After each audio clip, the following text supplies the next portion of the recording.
In this video, we talk about the sacred and divine space of Guruvayur temple. We start with the history of the temple and its deity, Sri Guruvayurappan. Vaikunta is that state of realization which is free of all sufferings and limitations. For the human form, there are many gateways to this state of realization.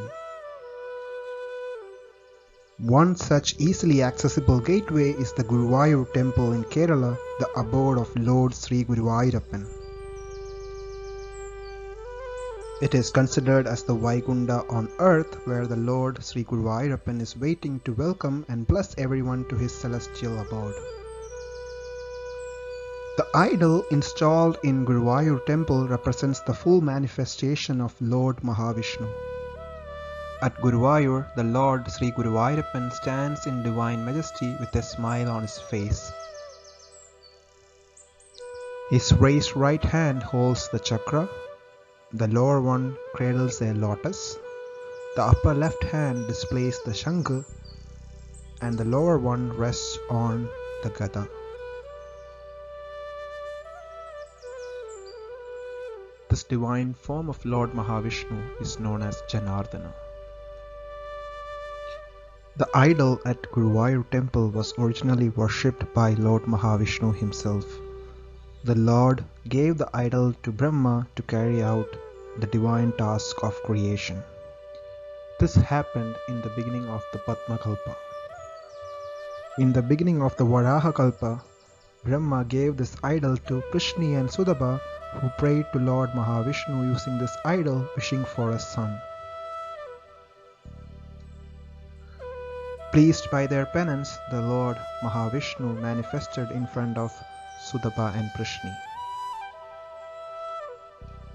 The couple, on seeing the Lord with excitement, wished for a son just like him, and they asked it 3 times. The Lord blessed the couple and said that since there cannot be someone who is same as the Lord, he himself will be born to them as their son in 3 of their lifetimes. Eventually, Prishni gave birth to Prishnigarbha, a form of the Lord who was a great sage and a teacher. This is the same Prishnigarbha who manifested in front of Dhruva when he was searching for Lord Mahavishnu. In their next life, Sudaba and Prishni were reborn as Kashyapa and Aditi. They also prayed to the idol. Lord Vamana, the avatar of Lord Mahavishnu, was born to them to bless and humble the Asura king Bali. In their third life, Sudaba and Prishni were reincarnated as Vasudeva and Devaki. They received the idol from sage Daumaya. Vasudeva and Devaki also worshipped the idol. Lord Guruvayurappa manifested in front of them, and to them was born Lord Sri Krishna, the perfect avatar of Lord Mahavishnu. Tamadbudam balakam ambujekshanam Tamadbudam balakam ambujekshanam Chaturbhujam Shankagadaryudayudam Srivatsalakshmam Galashobhikaustubham Pitambaram Sandrapayodasaubhagam Maharhavaidurya Kiridakundaladdvisha Parikshakta Sahasrakundalam Uddamakanjangada Kanganadibihi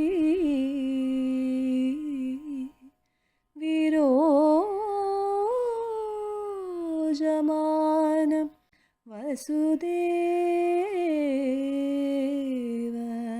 ऐक्षत. After destroying the ego of his uncle Kamsa, Sri Krishna settles in Mathura and receives the idol from his parents. Later, he settles in Dwaraka and takes the idol with him and builds a temple at Dwaraka. At Dwaraka, the Lord's idol was known as Lord Adikeshava. Krishna prayed to the idol at Dwaraka and before his ascent to Vaikunta, instructed his friend and disciple Uddhava to care for the idol during the fall of Dwaraka. He instructs Uddhava to hand over the idol to Brihaspati, the Guru of gods, who will install the idol at a sacred place. After the fall of Dwaraka, Uddhava and Brihaspati finds the idol floating over the ocean and reclaims the idol with the help of Varuna and Vayudeva. Guru Brihaspati and Vayudeva collects the idol and travels across the Bharata Desha searching for the sacred place to install the idol. After traveling to a lot of locations, Guru and Vayu reach a water body that was filled with lotuses. This sacred water body is the Rudratirtha of Guruvayur temple. This is where Lord Shiva advised the Prajadas, the sons of Prajina Barhis. From this great water body emerged Shiva and Parvati and instructed Guru and Vayu to install the idol at this location. Guru and Vayu noticed that the shrine at that location was already occupied by a goddess. The goddess, who was expecting the Lord, moved to seat herself beneath a nearby tree. She is known as the Edatherigattukavu Bhagavati, who assumes the sister role of the Lord. On Shiva's instruction and guidance, Guru and Vayu installed the idol at the sacred location. After the installation of the idol, Lord Shiva and Parvati occupied their seat at the northern side of the great lake known as Ambapuram, currently known as the Mammur temple. Thus, the idol of the Lord is installed by Guru and Vayu at the shores of Rudratirtha and thereby came to be known as Sri Guruvayurappan and the place as Guruvayur. This whole episode is detailed in the Sanskrit text Guruvayupura Mahatmyam. In Guruvayupura Mahatmyam, the episode is detailed to King Janamejaya, who is the son of Parikshit, by sage Atreya. King Janamejaya carries out a Sarpasatra to sacrifice snakes to avenge his father Parikshit's death, which happened due to Takshaka. Due to his karma, Janamejaya was afflicted with leprosy, and to cure this disease, he reached to sage Atreya. Sage Atreya advises King Janamejaya about the Mahatmya of Sri Guruvayurappan and the idol and advises him to seek blessings from the Lord. Janamejaya thus comes to the temple, seeks refuge, and seeks the blessings of the Lord to get cured.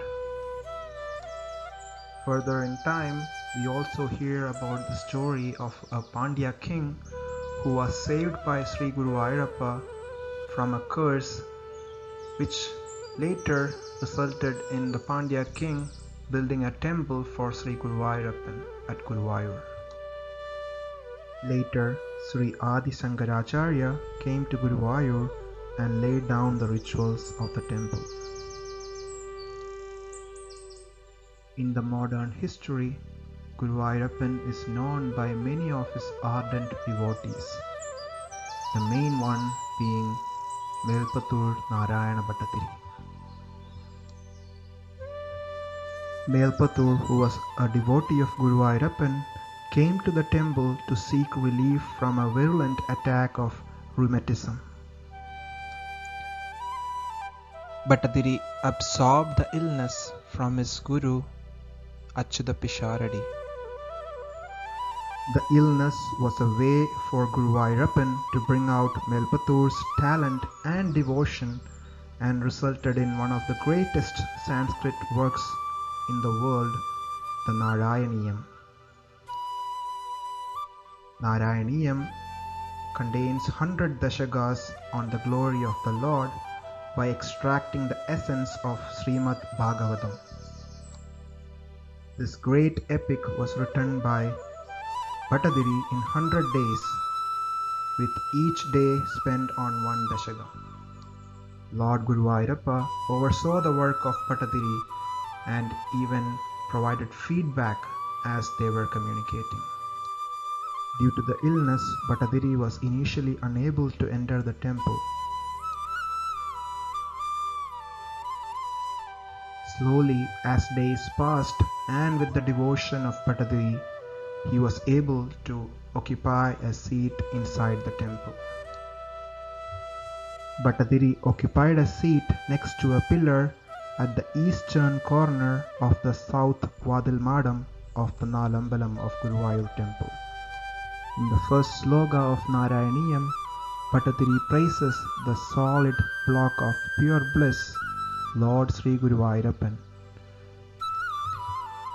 He also highlights the luck of the people of Guruvayur who are blessed to witness and experience this divine bliss. Bhattadiri refers to the temple as Guru Pavanapure and refers to Sri Guruvayurappan.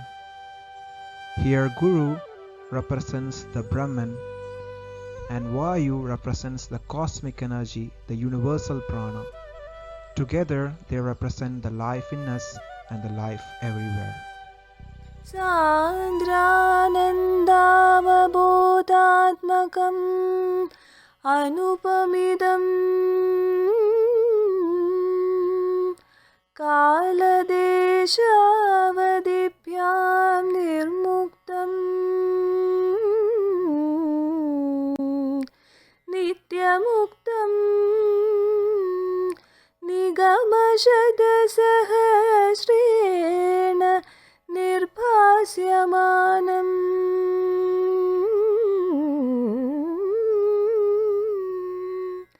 aspashtam drishtamatre punarurupurushartatmakam brahmatattvam tatavatpadi sakshat guru pavanapure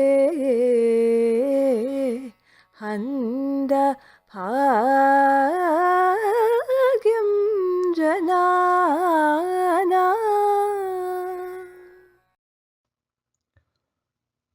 As Bhattadiri began the last dashaka, the Lord Sri Guruvayurappan appeared before him, and in that moment of pure devotion, Bhattadiri was able to describe the bliss he experienced on seeing Bhagavan and his divine form.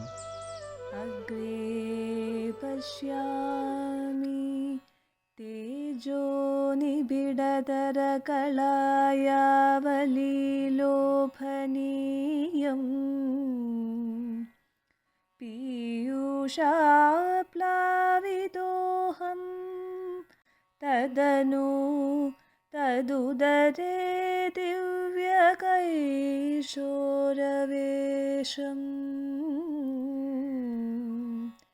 tarunyarambaramyam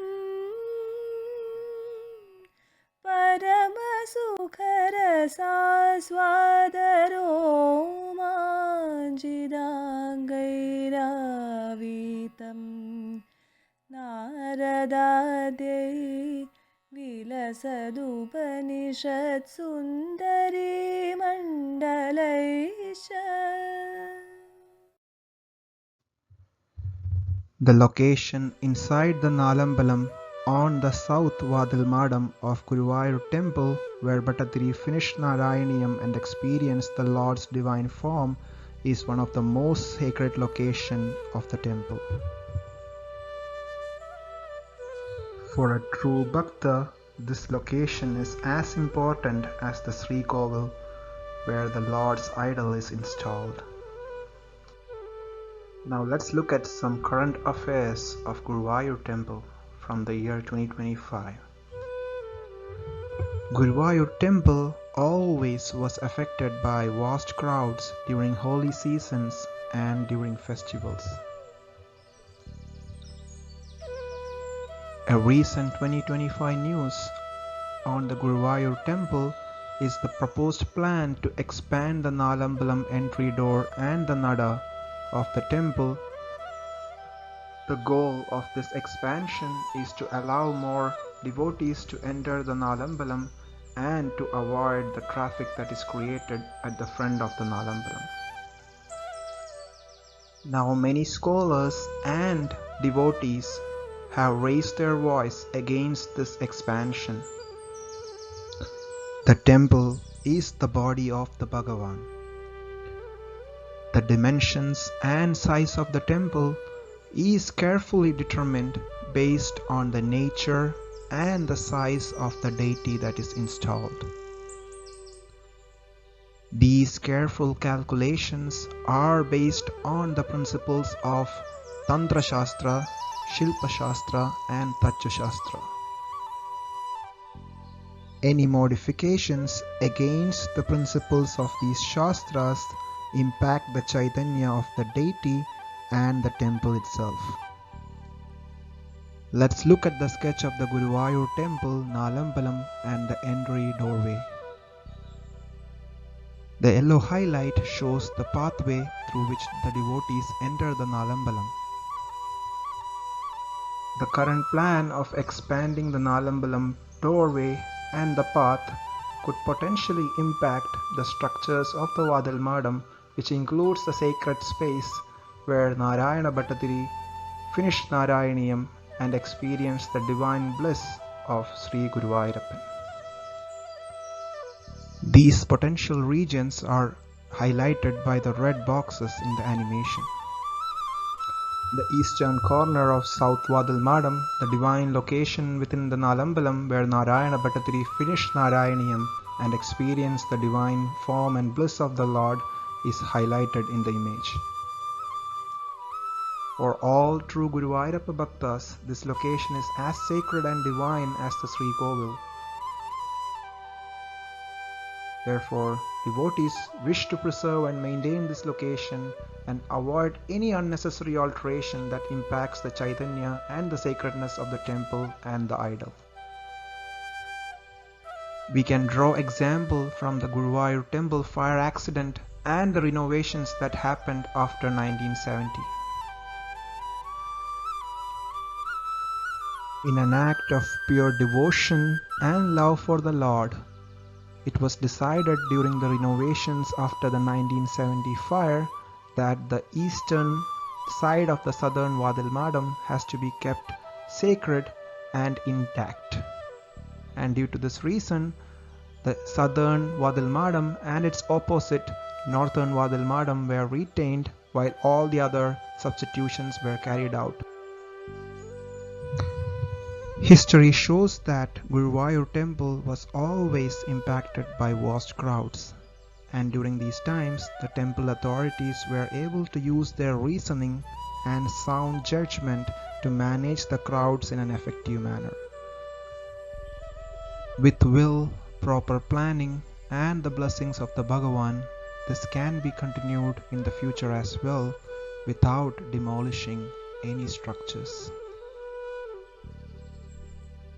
Each and every nook and corner of the temple and Guruvayurappa structures are dear and divine to a Bhakta. They embody the truth that is Guruvayurappan himself. It is our shared duty, responsibility, and right to ensure that these structures and sacred spaces are preserved and maintained with utmost dignity and respect. Guru Ayyappan is guarding all of us, taking all our pain and suffering, and in this process is not expecting anything other than our true love. If we love Guru Ayyappan with a pure mind, we will never do or think of anything that is against the Lord's will. And when we start loving the Lord, our comfort and pleasure will never be a priority. Let us all pray to receive the wisdom of Sri Guru Ayyappan to love him unconditionally. Sri Guru Ayyappan, the unchanging and ever-present truth and witness. Hare Guru Ayyappa.